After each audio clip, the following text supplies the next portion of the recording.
Et voilà, on retourne sur nos traces. C'était il y a plus d'1 an que j'étais venu ici. Salut à tous. Présenter la traceur après 1000 km. 982 km pour être exact. Et la vidéo qui a été longtemps la plus vue de ma chaîne. Et c'est une vidéo que j'ai longtemps regrettée parce que j'ai cherché à flouter ma voix. De mon passé motard, histoire de mieux comprendre mes attentes et mes ressentis envers la moto. C'était vraiment dégueulasse. Bon, allez, c'est pas grave. Aujourd'hui, je prends ma revanche. Yes, you can. Une vidéo beaucoup plus assumée parce que maintenant c'est bon. Je suis créateur de contenu. J'essaie de faire aussi un travail pour qu'elle soit le plus complète possible, des éléments qu'on pense pas toujours, qu'on voit pas toujours dans les tests. Moi je vais essayer de vous en parler, mais s'il y a un élément qui vous intéresse, vous avez les chapitres directement en bas. Si vous passez par là pour chercher des infos sur la Tracer 9 GT, n'hésitez pas aussi à aller passer voir ma chaîne parce que je m'en sers souvent dans toutes les conditions. Et puis si ça vous plaît, abonnez-vous. Voilà, c'était l'instant pub. Maintenant on va attaquer le vif du sujet. La moto a donc 21 004 km et je l'utilise moi toute l'année, été comme hiver, et surtout dans toutes les situations. Voilà, je pense que de ce côté-là, je peux vous faire un retour vraiment multi-usage. Notez bien que vous aurez un retour non objectif, parce que je pense que c'est difficile de faire de l'objectivité sur une moto, mais un retour non objectif, mais d'un motard qui l'utilise lui réellement tous les jours, depuis 15 mois maintenant, 16 mois. Je vais quand même vous aider à cibler mon profil. J'ai mon permis moto donc depuis 10 ans, j'ai fait 220 000 km à peu près en gros cube. Niveau de ma conduite, alors là je souris déjà parce que tout le monde va me dire que je suis un gros bourrin, mais voilà, ça c'est le filtre aussi du choix qu'on met sur YouTube. Non, 80% du temps je conduis quand même tranquille. Après j'ai mes petits moments de folie aussi, ça c'est sûr. Petits moments de folie qui sont un peu dus à la machine aussi. Ça je vous avoue qu'elle y contribue. Elle est assez pousse au crime. Donc c'est un point à noter pour moi quand même. Donc j'utilise cette moto pour des trajets en ville, pour faire de l'interfile, me garer où je veux, classique de la moto des villes, pour m'incruster un petit peu de partout. J'utilise aussi sur les trajets pro. Donc là je suis très mixte, c'est de la nationale de l'autoroute. Je l'utilise en road trip pour aller rider, je l'utilise en road trip chill, je l'utilise en road trip duo chargé à bloc avec ma passagère. Alors cette fois, contrairement à mon premier essai, puisque je suis dans le rattrapage, on va vraiment bouger avec, faire des retours en situation, aller rouler sur des routes comme ça, vous faire un maximum de retours sur des routes comme ça. On va aller prendre l'autoroute pour faire tous les retours qu'il peut avoir à noter sur l'autoroute, et on va aller en ville. Et je vous propose même, chose qu'on voit rarement sur les tests, le duo. On fait plusieurs milliers de kilomètres avec à travers différents road trips, donc je pense que notre retour peut être intéressant. On la prendra vite fait aussi de nuit pour voir l'éclairage et tout ça, on fera un petit bilan et voilà, ce sera pas mal. Mais avant d'y aller,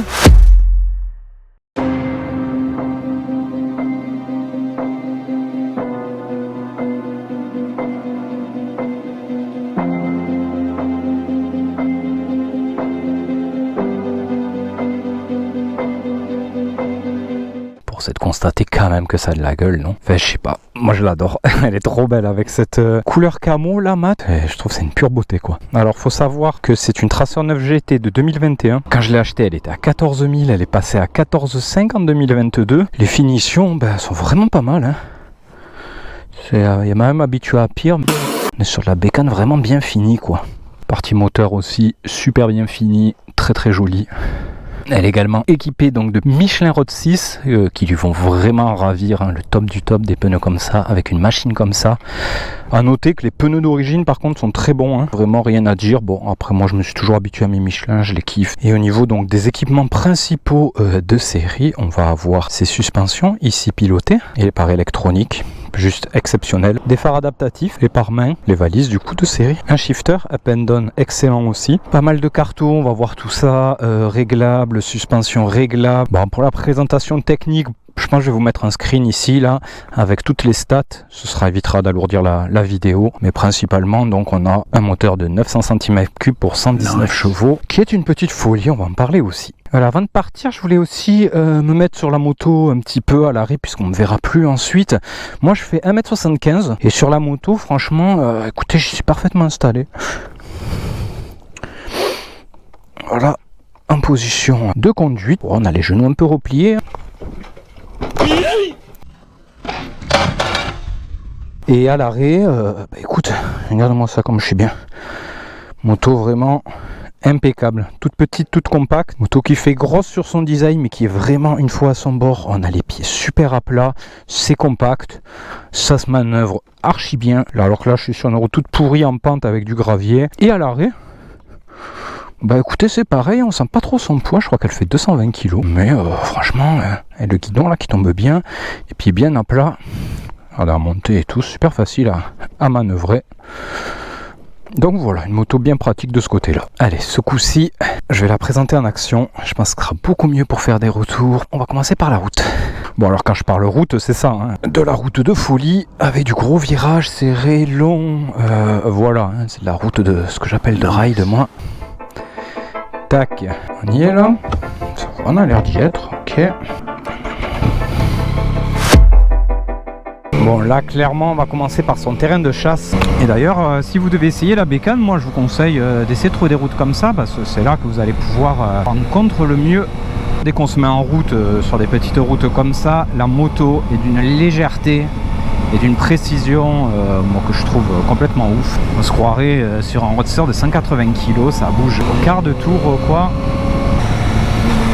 Elle est tellement facile à mener, tellement précise, en 21 000 km. Jamais elle m'a fait peur dans un virage et tout ça.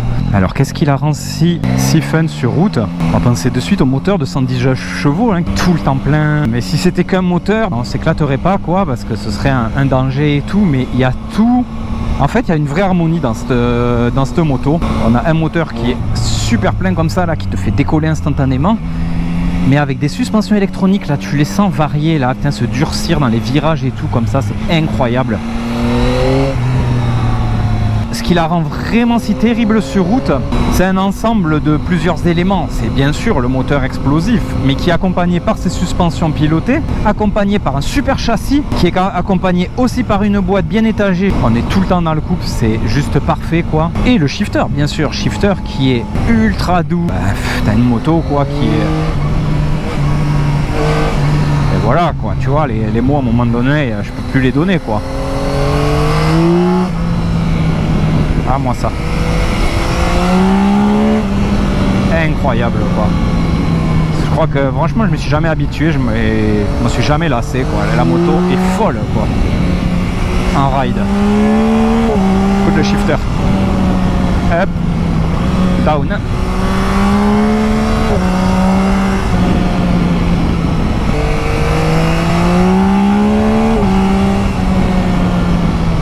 Qu'est-ce qu'elle est saine en fait, c'est sûr, c'est vraiment ça quoi.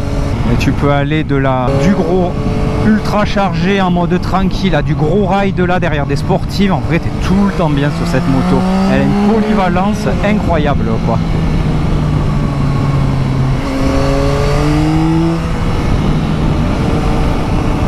Peut-être trop de gens regardent si tu veux la puissance, les machins, les trucs, mais regardez le ressenti aussi d'un moteur. Ce qu'il y a où on a énormément progressé, où Yamaha a vraiment réussi un beau moteur, c'est, regarde là, je vais faire exprès de partir en sous-régime.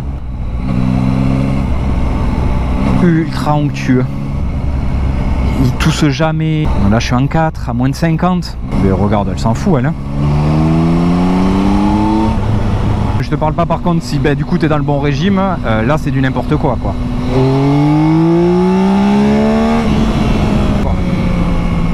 Et en fait, ce qui est génial, c'est que c'est toujours disponible, quoi. On a un truc qui m'a plutôt convaincu, moi, qui était très changeur de peau. Bon, après, j'ai changé, hein, ça c'est personnel. Ouvrir la vitre, peut-être qu'on l'entend mieux.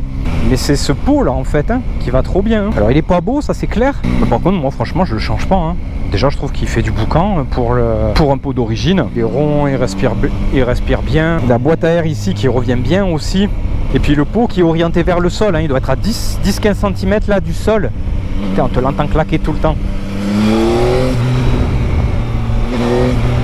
Moi franchement c'est nickel quoi, pour moi niveau son.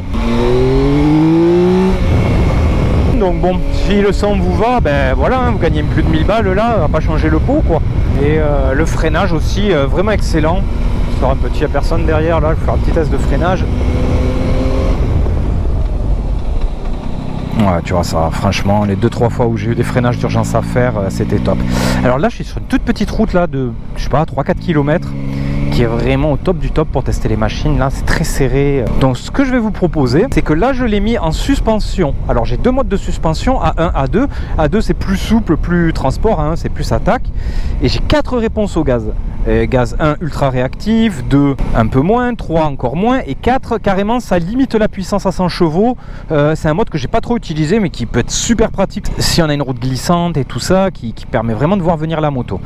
Donc cette route on va la faire à l'aller dans sa configuration la plus routière, donc avec les suspensions les plus molles, la réponse au gaz en 3, hein, bon, on va pas limiter les chevaux non plus, et même pour tout vous dire, moi c'est la config que j'utilise habituellement, parce que je trouve qu'elle permet quand même d'attaquer, mais globalement tu as un confort qui est vraiment bien meilleur, quoi. On va la conduire souple, et puis je vais essayer de faire quelques retours jusqu'à la fin de la route.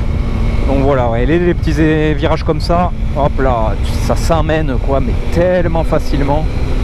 Il faut vraiment l'essayer hein, pour comprendre le délire. Hein. Sur quelqu'un qui va aimer juste les petits rides comme ça, là, sans se mettre en danger et tout ça, c'est pur kiff, il n'y a pas de souci. Hein. Il n'y a pas besoin d'y aller comme un gros porc avec cette machine pour prendre du plaisir. Parce qu'elle a son gros couple, elle est précise, elle est pointue où elle se place, elle est compacte et légère. Hop, tu laisses le frein moteur faire, tu couches. Hop, t'es repris cash dans le couple. Juste génial de la conduire comme ça aussi. Au niveau du confort en routier, écoutez, je suis pas mal, hein, surtout dans ce mode là où franchement là c'est le mode pour aller encaisser à fond de kilomètres. Pas convaincu par contre de ma selle confort que j'ai rajouté, hein, je la trouve un peu merdique quoi. C'est-à-dire que bon, pour avoir fait des trips, elle va te démolir le cul, je sais pas, pour moi c'est au bout de 4 heures à peu près quoi. Donc bon, ça permet quand même de voir venir. Deuxième setup, pour vous le montrer, c'est très rapide. Tu fais ici, tu as toutes les commandes, hop, des modes 2, des modes 1, réponse au gaz maximal, et là tu tournes, suspension A1. Ah oui, alors oui, là c'est clairement, c'est plus la même moto, oh putain, ça réagit au quart de tour, je suis plus habitué, moi qui la conduis en mode 3 tout le temps, et les suspensions aussi, elles sont bien plus fermes. C'est génial ces réglages électroniques parce que tu peux vraiment avoir deux visages sur la bécane. Là, tu sens qu'on est beaucoup moins là pour rigoler. Là, ça amortit beaucoup plus raide, ça ouvre beaucoup plus grand.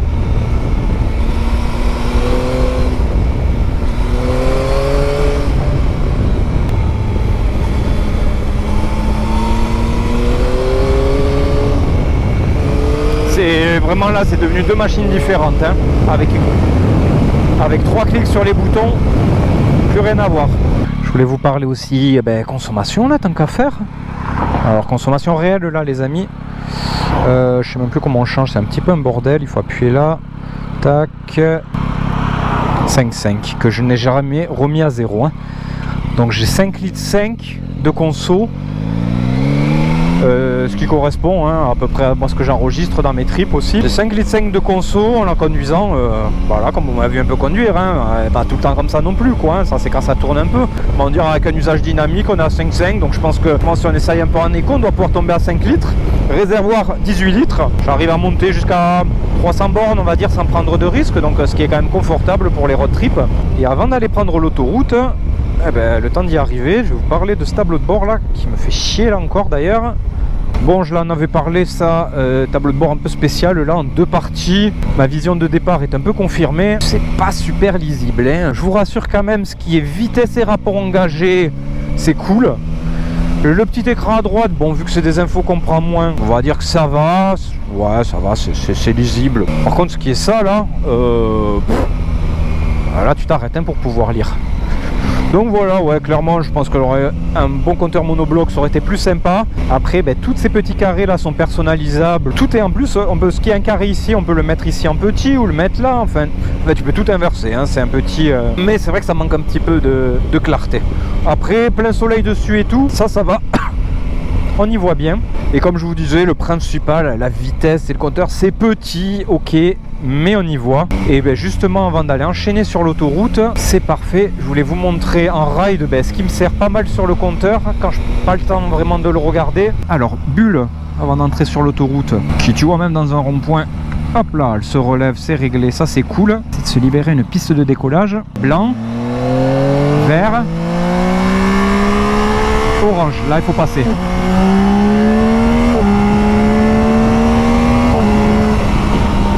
Voilà, ça les petites couleurs, c'est vrai que ça passe bien. Allez, nous voici sur autoroute. Sur autoroute, déjà, point principal à noter, régulateur. régulateur excellent. On va le caler là à 140. Franchement, nickel. Regardez, la vitesse est super bien maintenue. On veut l'éteindre, petit coup d'embrayage. On veut le remettre, reste. Et la moto, elle se renvole toute seule. On peut passer là à 142 en un clips, à 140. Moi j'ai mis d'avoir le régulateur là. Et donc franchement, si vous avez de l'autoroute à faire, moi c'est mon cas. Le régulateur c'est vraiment la vie, hein. Quoi qu'en disent certains. Ne serait-ce que pour les points. Ah t'es bien là, tu vois là t'as 140, je sais que je suis à 130 en réel. Je prends jamais de points sur autoroute. Et c'est d'un confort quoi. Donc la bulle en position haute est vraiment pas mal. Moi comme je vous ai dit, je fais 1m75 et j'ai de l'air sur le bout de mes doigts. De temps en temps quand il fait un peu froid là, que j'ai vraiment pas envie d'avoir d'air, j'ai tendance à m'affaler un peu comme ça. Et là franchement je suis top. J'ai pas un brin d'air, j'ai quasiment rien sur les mains, j'ai rien sur les épaules. Un petit peu au coude, mais franchement protection. Eh ben c'est une bonne moto quoi, bonne moto routière, on y est bien protégé dessus, on a les poignées chauffantes de série, c'est pas ouf hein, mais ça c'est pas ces poignées chauffantes, c'est les poignées chauffantes de manière générale. Là franchement moi je peux rouler un moment. Les pare-mains ils sont plus petits qu'avant que sur les anciennes, ils sont pas ultra protégeants. Donc si c'est vraiment un truc qui t'embête, prévois des petits pare-mains là à changer. Moi perso ça me va, avec des bons gros gants là ça passe. On va aller attaquer la troisième partie, donc il y a un peu d'autoroute à faire. Ça va être pour moi l'occasion de vous la faire accélérer.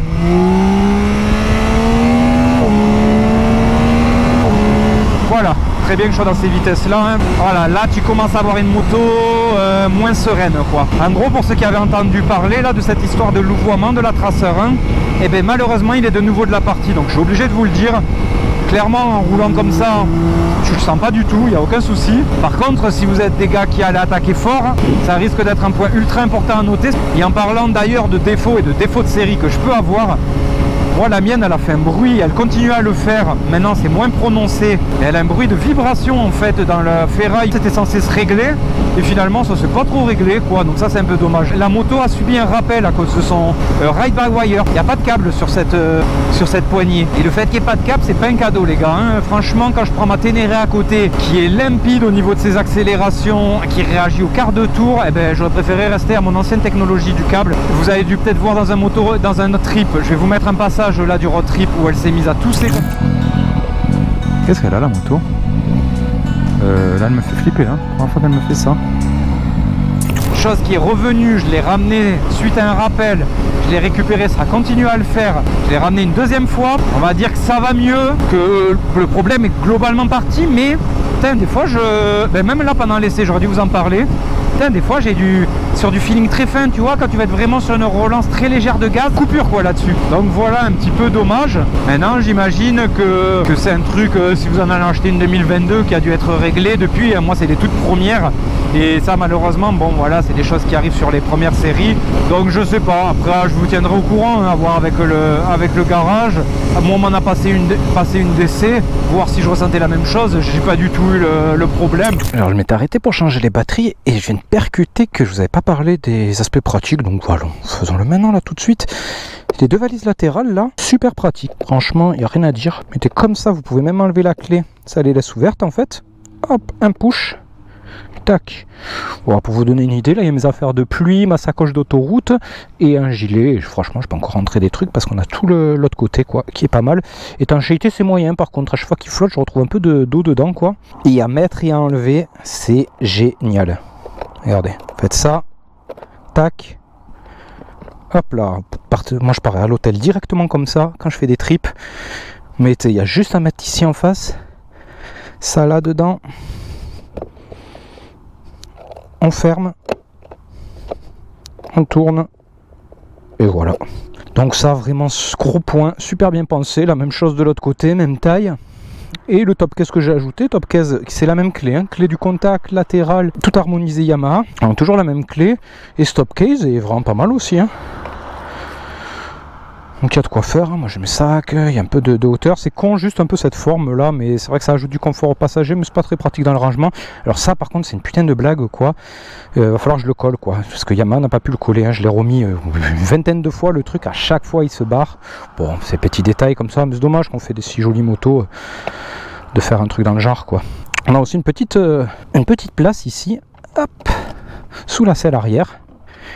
qui est bien pratique. Moi j'y mets mon bloc disque, un petit cadenas là pour attacher les casques et tout ça. Là vous voyez, il y a quand même un peu de place, donc on peut... c'est toujours bon à prendre quoi. Donc très sympa le côté aspect pratique quoi. Allez, allons rejoindre la jungle urbaine.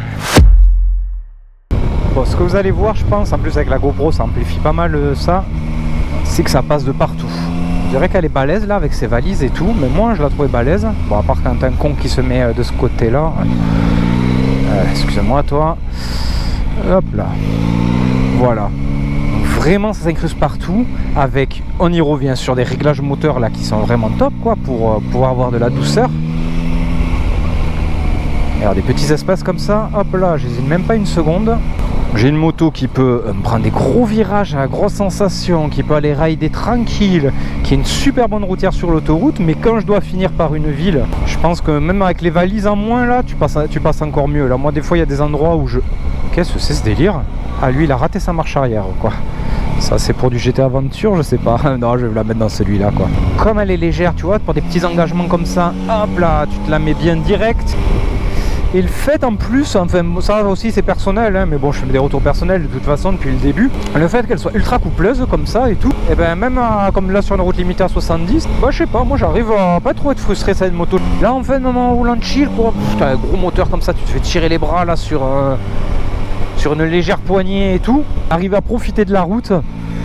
Voilà quoi, sans lui rentrer dedans, soit en faire n'importe quoi. Les encaissements là, c'est encore un peu sec, hein. On me trouvera sûrement bien plus confortable. Je pense pas qu'on est dans son plus gros point fort. Moi je trouve ça très bien quand même, hein. J'étais habitué toujours à des motos sèches et tout ça. Donc là ça va, c'est cool. Tu vois les braquages comme ça à basse vitesse. Bon là les Michelin jouent aussi quoi, hein. Mais sont vraiment au top. Tu la remets, hop là, comme ça. C'est franchement ça a essayé, hein. C'est vraiment un vélo. Vraiment un petit vélo. Moi elle va parfaitement en ville, elle s'incruste bien. La moteur quoi, qui est super plein à n'importe quel régime. Donc sur un filet de gaz tu t'extirpes du trafic instantanément. Dit tout à l'heure, mais ça c'est quand même confirmé en ville, hein. Très très onctueuse dans son maniement, dans son moteur qui est très souple aussi là avec les réglages des gaz et tout ça. Alors voilà, là je pense avoir fait un pro retour sur de tout ce que je ressentais quoi, sur les points principaux. Je vais appuyer maintenant sur des retours qui sont beaucoup moins utilisés et pourtant il y a beaucoup de motards comme moi qui aiment voyager avec leurs petites femmes et tout ça et qui n'ont jamais trop les retours. Donc moi ce que je vous propose, c'est d'aller chercher mon épouse, de la faire monter directement sur la moto et de vous montrer un peu les gabarits et puis de lui demander carrément ses retours quoi en tant que passager. Laissons la voix un petit peu aux passagers. Et voilà, je suis plus tout seul. La fidèle passagère est arrivée. Bon, faut savoir que nous on roule pas mal, hein. Sur cette moto, on a tapé quelques road trips. Ça y est, je sèche. On aime bien rider aussi tous les deux. Cette moto là, c'est un bon compromis pour ça. Alors chérie, tu te souviens quand j'étais allé la chercher au garage, que moi j'étais un peu choqué de l'avion là? Oui, ouais. Et ben moi j'ai été choquée aussi en même temps, hein. Tu m'avais amené à Bédarieux. Oui, un cache. Avec, Alors on a amené juste la parenthèse, c'est que la route de Bédarieux, c'est la grosse route de ride, hein. Clairement la trouille, on va dire les premiers virages. Ouais. Parce que ça pousse, hein. Ça clairement. pousse. Ça pousse. Après j'ai commencé vraiment à prendre du plaisir, à prendre confiance à la moto aussi.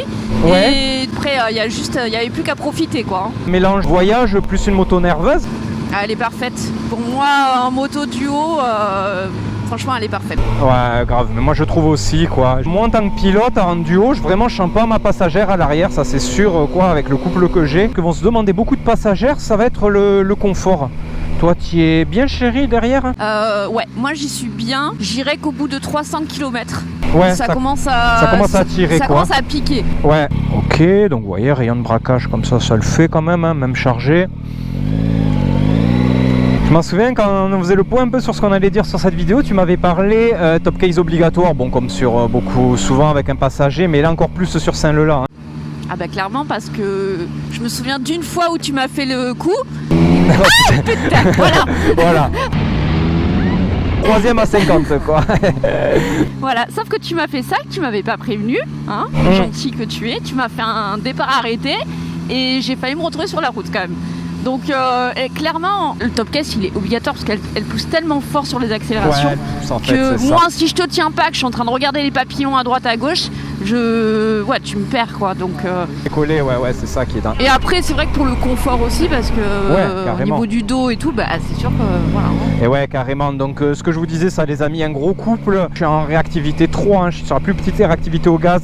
Si je bronche un peu sur la poignée et qu'elle me tient pas, elle décolle complètement. Hein, donc une moto de duo, super pour faire du duo et tout ça, mais quand même pour des petits riders et je dirais des motards un petit peu quand même habitués. Sous ces airs là de petites voyageuses, ça reste comme ce que je dis depuis le début du test, hein, une moto un peu folle. Niveau bagage, on a 50 litres, on a 2 valises de 30 litres. C'est comment? Bah en même temps je suis une femme donc j'en aurais jamais acheté. Ok. Allez, virage officiel, petit plan fixe. Aussi de garde au sol qui moi m'arrive pas du tout. Quand je suis solo, jamais je touche les cale-pieds. Par contre à deux, ça doit légèrement baisser la garde au sol. Ce qui fait que ça racle pas mal. Hein. Alors ça, je sais que nous on attaque un petit peu, donc ça va dépendre de qui quoi. Dites-vous, il y a 2 façons de monter sur la moto sans les valises. Elle est super accessible, on est d'accord? Oui. Avec, c'est une autre histoire. Un peu plus compliqué. C'est un peu plus compliqué parce qu'une fois que je m'installe... C'est surtout de descendre quand il y a les balises. Ah ouais, c'est de descendre plus que de monter? Un peu plus, ouais. Hop là. Oui, c'est vrai que monter, c'est plus facile. Descendre. Et on est compact, hein. Donc voilà les amis, hein, on n'est pas si mal. Et moi, du coup, ça me donne, avec ce beau temps là, ça me donne déjà envie d'aller rouler. Écoutez... J'espère que le test duo, ça vous aura apporté. Pareil, là, franchement, on fait ça un peu à la volée, donc n'hésitez pas dans les questions, hein, on se fera un plaisir d'y répondre. Je transmettrai à mon épouse s'il y a besoin. Donc voilà, pour moi, c'était un point intéressant de faire ce retour en duo. Il y a un dernier petit retour que je veux vous faire, c'est de nuit. Alors, magie du montage et apparition de nuit. Bon alors de nuit. Là vous voyez un virage là c'est pas ouf en feu de croisement. Vous voyez on a vraiment un éclairage de dingue en plein phare. Ça change la vie. C'est juste dommage que ça soit en plein phare du coup. Donc plein phare super quoi. Je tenais à vous montrer de nuit c'est qu'on a des feux j'ai plus le nom. Et vous allez voir où ils éclairent, c'est quand même une blague. Regardez là, je gros angle. Regardez où ils éclairent les adaptatifs. Ils éclairent vraiment là-bas là dans les bosquets quoi. Et sur la route non regardez la gauche. J'en profitais parce que cette image est bien là pour vous expliquer en voix off. Du coup là on a l'impression sur les images que c'est vraiment pas mal l'éclairage, sauf que en fait moi de voir là ça me sert à rien, c'est-à-dire que s'il y a quelque chose qui rentre dans ce champ c'est déjà trop tard. Moi j'aurais besoin de voir ici, là les phares adaptatifs seraient bons. Ça vient éclairer là-bas quoi. Là c'est ici qu'on devrait voir non? Mais regardez, ça va éclairer là-bas les pierres. Ils ne servent pas du tout sur la route quoi. Et ça c'est vraiment dommage parce que ça aurait pu être super utile. Bon globalement c'est une moto que j'aurais bien piloté de nuit.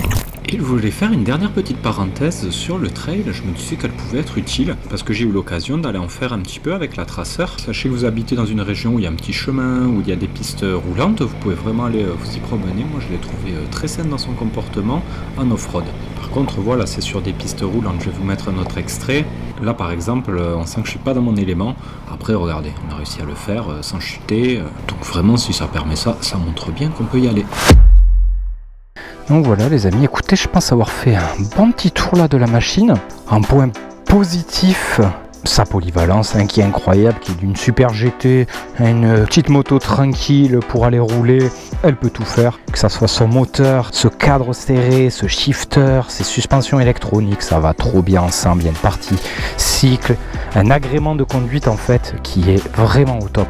Et un gros point aussi que je mettrais c'est le duo parce que ma femme et moi on est vraiment bien sur cette moto, on adore voyager avec, trop grosse ni trop petite. Voilà le bon moteur qu'il faut parce que quand tu te retrouves en altitude à monter des gros pics, t'es bien content d'avoir un moteur ultra coupleux comme ça. Dans les moins je dirais que ces feux de croisement là éclairent pas de la folie alors que c'est un gros point de la Tracer. Heureusement qu'en plein phare il n'y a pas le problème, que ces phares directionnels sert à rien du tout.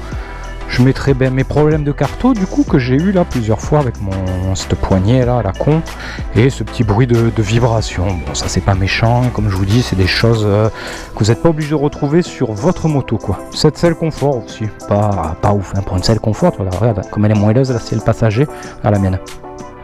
Donc pour moi le bilan c'est une bonne machine à tout faire super bien en plus. Donc clairement elle va s'adresser je pense à beaucoup de monde et à beaucoup de profils de motards différents. Elle enfin Yamaha pour moi a réussi son truc à proposer une GT, une vraie GT quoi en fait. À 14 500, est-ce que ça les vaut?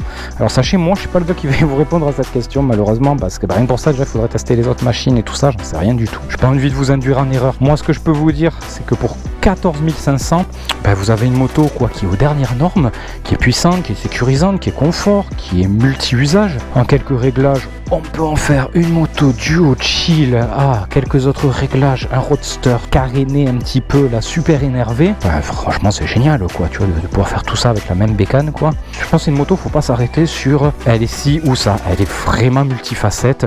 Moi, en tout cas, vous l'avez compris, 20 000 km, 16 mois avec, je la recommande à 200%, je l'adore. S'il fallait changer, je reprendrai la même. Dernière chose, si vous avez des commentaires et tout ça, n'hésitez pas, même si la vidéo est sortie depuis longtemps, moi ce sera toujours un plaisir je les lis tous et ce sera toujours un plaisir de vous y répondre. Allez voilà, sur ce les amis, moi je retourne kiffer avec, vraiment essayer de faire cette vidéo pour qu'elle soit utile, en assumant le côté non objectif, on peut pas donner un avis objectif, il n'y a que les journalistes qui disent qu'ils arrivent à donner des objectifs, presque une note à la moto. Entre guillemets quoi. Moi voilà, j'ai voulu vous faire quelque chose de simple en situation, d'un motard qui l'utilise, sans langue de bois. Franchement je la kiffe trop quoi. Je peux pas la changer. Quand j'ai acheté la T7, tout le monde pensait que je l'avais plus quoi, mais non, je pourrais jamais vous rigoler ou quoi. J'adore la T7, on les comparera d'ailleurs les deux et tout ça, mais on est sur c'est absolument incomparable les deux machines quoi. Je suis obligé dans ma vie de motard d'avoir un engin comme ça quoi. Donc voilà les amis, comme je vous disais au début de la vidéo, si la vidéo vous a plu, même si vous passez par là que c'était pour avoir des infos, n'oubliez pas que nous on est des petits créateurs et que ça nous sert beaucoup, un petit like. Si vous aimez la machine, n'hésitez pas à aller voir ma chaîne, je l'utilise beaucoup en situation. Et si la chaîne vous plaît, n'hésitez pas à vous abonner. Et j'espère que ça vous aura été utile. Les amis, kiffez votre vie de motard, profitez bien et nous de toute façon on se retrouve très vite pour des nouvelles aventures. À très bientôt les amis.